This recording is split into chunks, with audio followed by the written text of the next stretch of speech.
The goal here is to talk about community group and to talk about kind of what I wanted you guys to do before in that video, but ended up not wanting to be on it.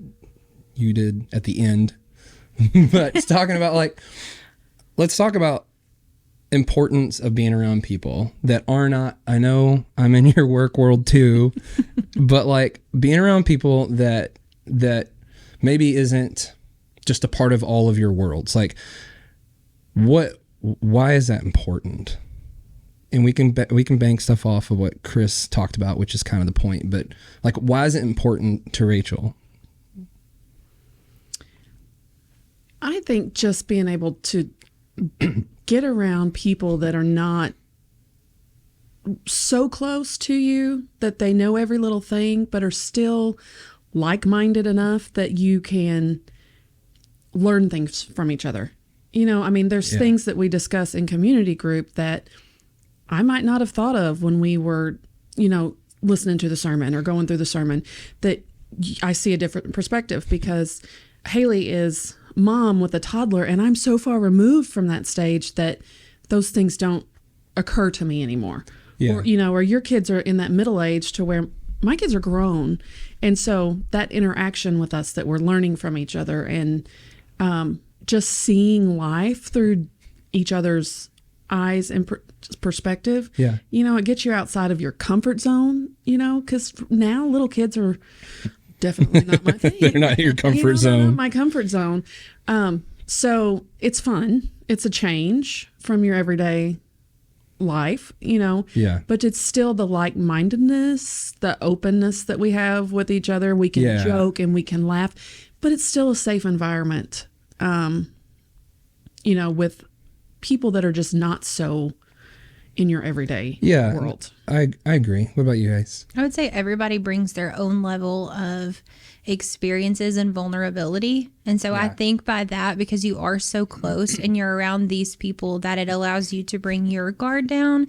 And these are the people that I can go talk to about things, whether those are good things or hard things.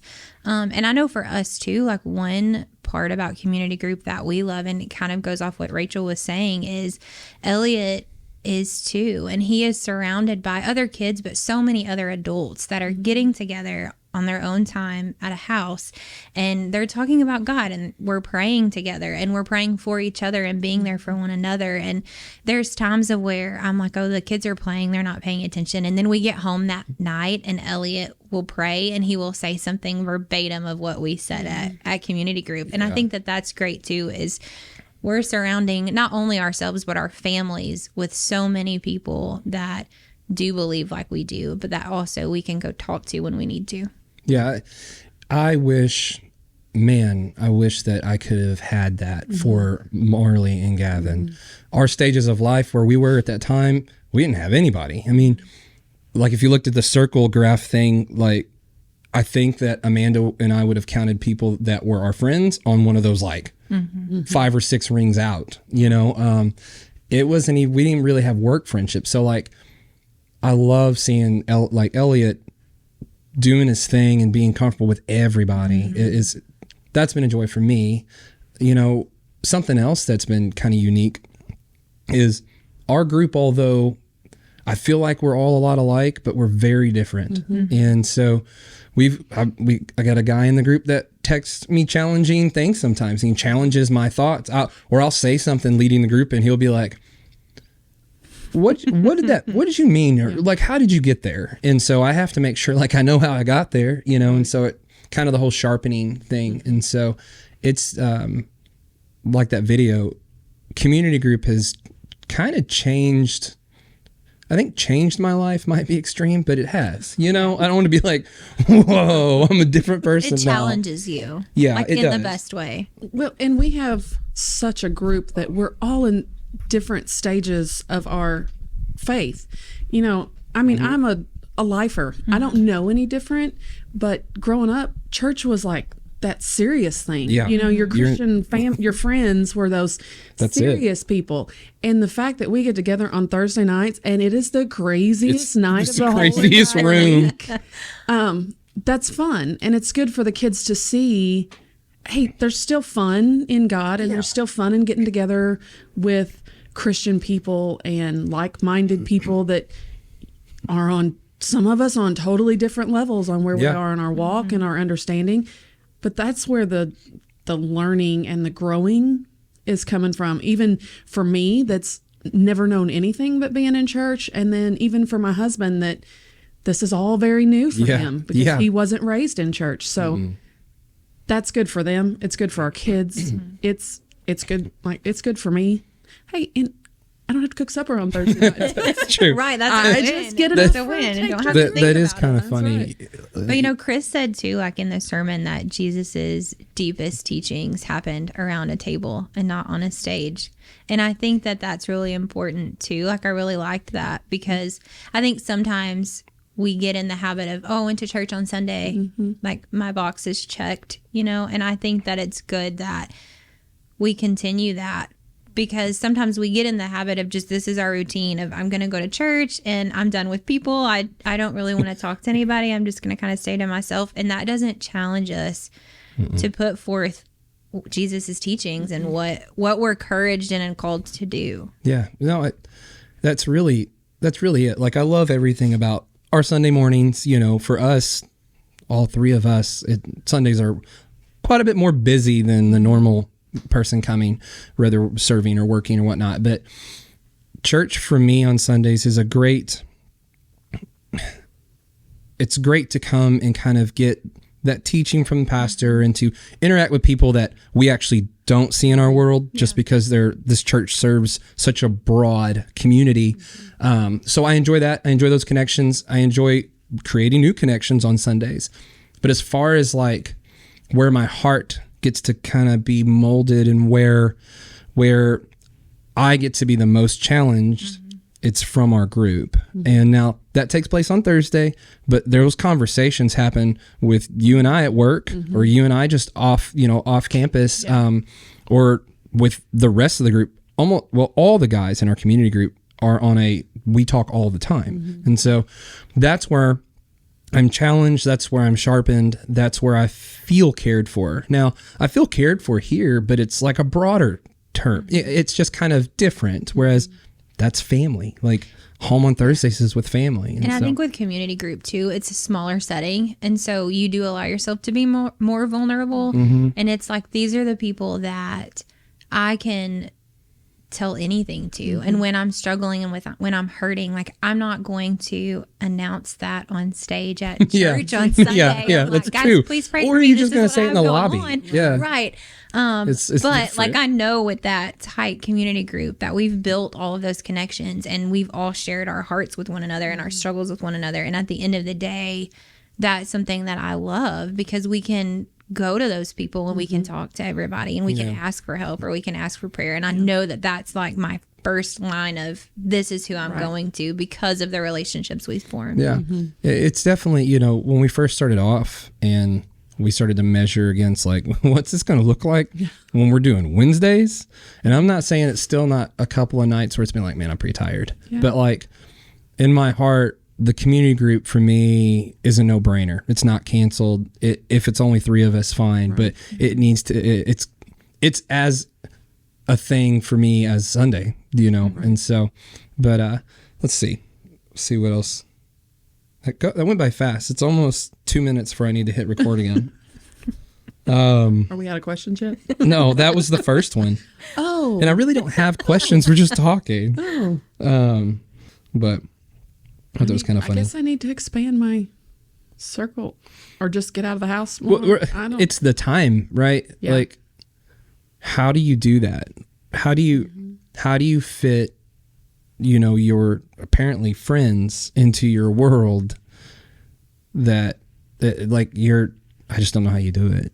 Well, it's the time, but I also think it again goes back to that vulnerability. Like, we live in a world where social media tells us, hey, you're okay all the time. Like, we're all fine always.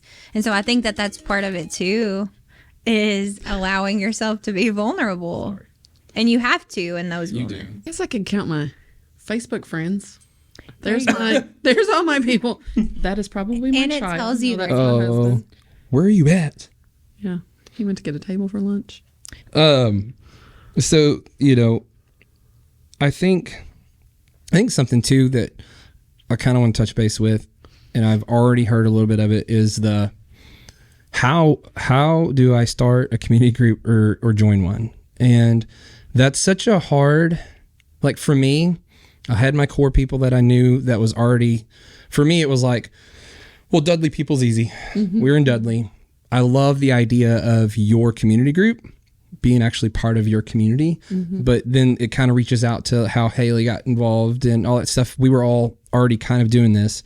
It was unique to see how like the others got involved. I can't really recall outside of maybe just inviting them. I don't remember, but I think I wanted to encourage like anybody who's trying to start one to start with that, you know, that whatever, the close friends, start like with the ones you're already comfortable with. Start with them, maybe a couple, and then just say, we're meeting on this night. And then as you feel led, invite others that, like Chris was saying, do they share the same kind of values? Are they sharing kind of what you believe? Are they sharing that this is something they really want to value in their life? And if they are, pick a time and do a thing. And for us, you know, we do the meal, we do the little talk. Others might want to have worship. They might want to do other things. And so it's not really an exact model, but. Well, and I would encourage you or people to like reach outside your comfort zone. Yes, you want to be sure that your values are on the same page. But for the older people that don't have little kids, include people that do have little kids, because that you are good for them. They are good for you. Those kids are good for you. There's just so much that you can learn from each other when you include those people that aren't right in your immediate circle, that you are not spending tons of time with on a regular basis. Get outside your comfort zone.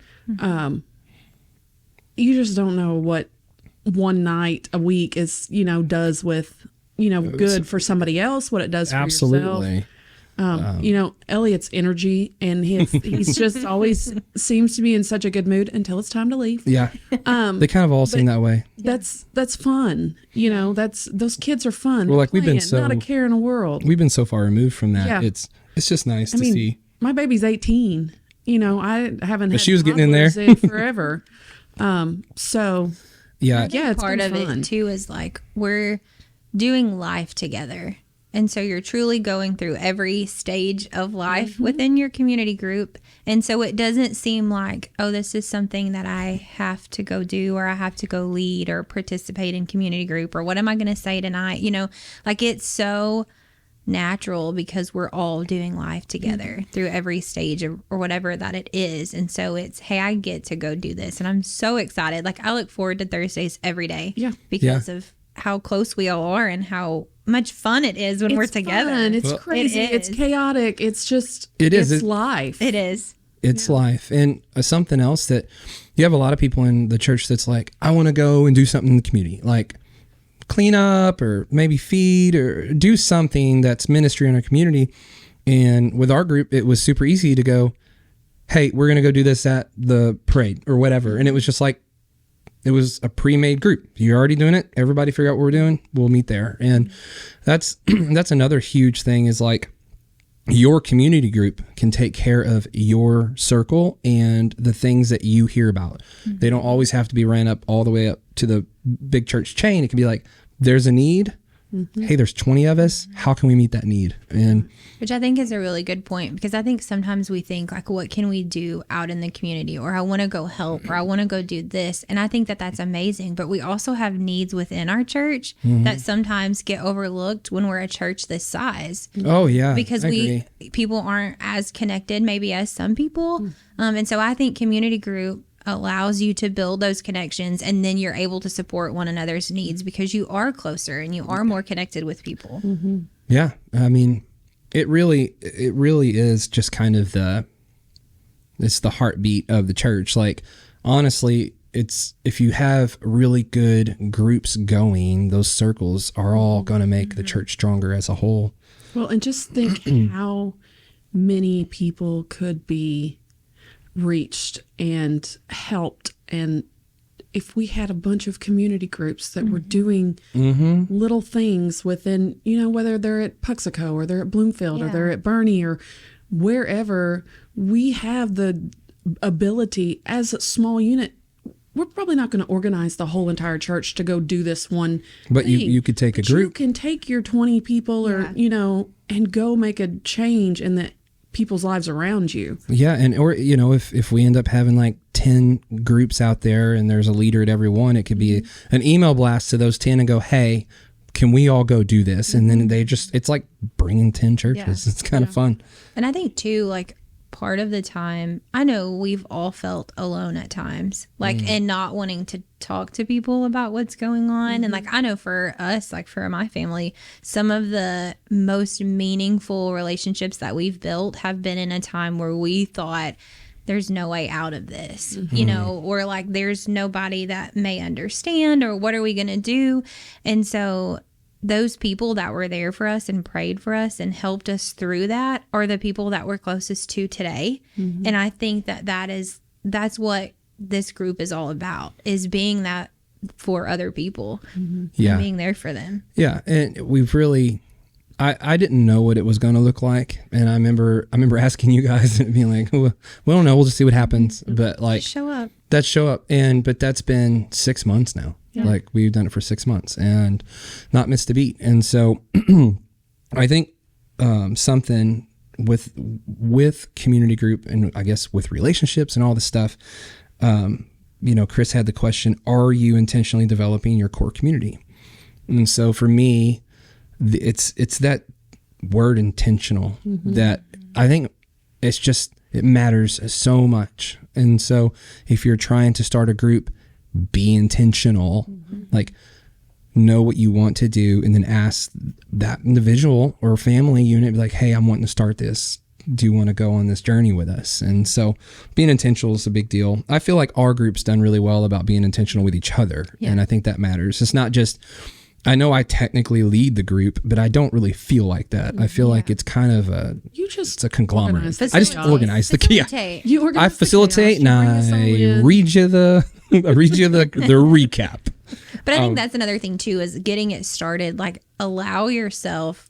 We aren't so strict that it's like, hey, this is when we have to start. Yeah. This is our study for tonight. Like, we have kids that run around. Elliot comes, Paul, give me a hug. Yeah. Like in the middle of our study. And it's loud the whole time. It's life. It's truly live. It is loud. It's chaotic. That's been something cool. It's so fun. That's something cool to think about too.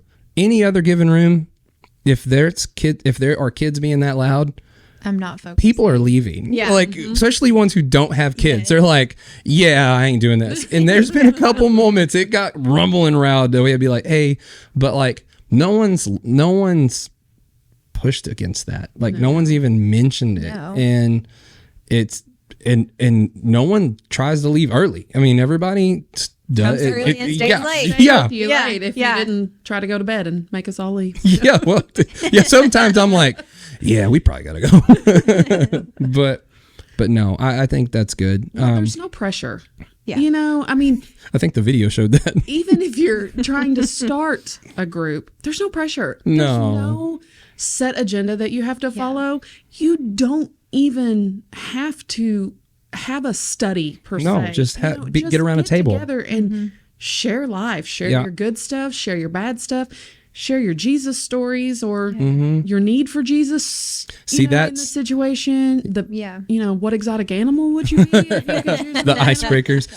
I think that too. The Jesus stories thing I took from, I forgot. There was somebody else that was doing this. There's a podcast Chris and Preston and I have been listening to. And I thought that was such a cool thing. It was actually a guy who did a house church, and he would start off with Jesus stories. And it sounds maybe silly, but it's challenged me to look for those stories because I know that we're going to ask that question on Thursday. And for, not to be confusing, if you're watching this, Jesus Stories is just asking everybody in the room, how did you share Jesus with somebody this week? Any of those stories? Or how were you showing Jesus to somebody this week. And so we go around the room and we share stories. Sometimes we have several, sometimes we have none. But it challenges us. And that's something that I wouldn't have been, I know it sounds silly, but like, I'm not in a room with other people where I'm trying to ask that It's outside of that room. intentionality. Yeah. You make a point to try to do that because I don't want to be the one without a Jesus story this week. You know, so you make a point, and I think it's just brought awareness to in our everyday interactions with people in our community, whether it's at Walmart or the gas station or what at work. You know, are you following the Great Commandment? Are you sharing people or sharing Jesus with people? Yeah. That's what we're called to do. And sometimes that's a formal discussion about it. And sometimes it's just a demonstration of, you know, Jesus's grace and love. And you sharing that with each other is encouraging. I love to hear, you know, people's crazy Walmart stories. You know, I stopped somebody in Walmart or whatever. Those are just encouraging, especially if you're having a rough week. I agree. Yeah, that's been a fun part. Basically, we want to encourage you guys to get around a table with people and be intentional and ask questions. And if you're feeling led to start a group, let's get it going. So this is kind of our version of deep dive this week. Sorry, we hijacked the normal setting, but we love it. And so hopefully you guys liked it, and we'll see you in the next one.